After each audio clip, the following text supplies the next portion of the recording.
High coders, మనం ఈరోజు variables and data types గురించి తెలుసుకుందాం. వేరియబుల్ అంటే ఏంటంటే, ఒక వాటర్ బాటిల్ ఉంది. ఆ బాటిల్లోకి కొన్ని వాటర్ని అసైన్ చేశా, అంటే స్టోర్ చేశా.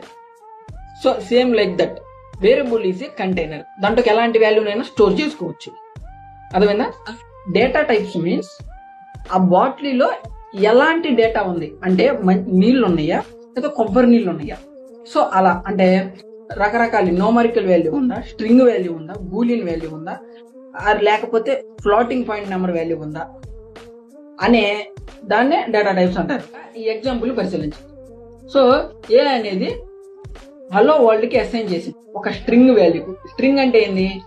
ఆల్ఫాబెట్స్ అన్నమాట అన్ని.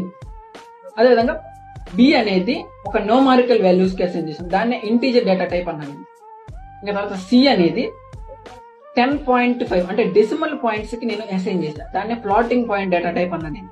అదేవిధంగా డి అనేది ట్రూ ఆర్ ఫాల్స్ కి అసైన్ చేశాను, దాన్నే బూలియన్ డేటా టైప్ అన్నా. నువ్వు ప్రింట్ ఏ అంటే దానికి అసైన్ అయినటువంటి వాల్యూ అనేది ప్రింట్ అనేది. సో నువ్వు ఇంకేం చేస్తావంటే, నీకు పూర్తిగా రావాలంటే clarity, practice questions comment box లో ఇచ్చేసాను, అవి వెళ్ళి నువ్వు చూసేసి వాటిని ప్రాక్టీస్ చేయి, నీకు కావాల్సిన మొత్తం వచ్చేసింది.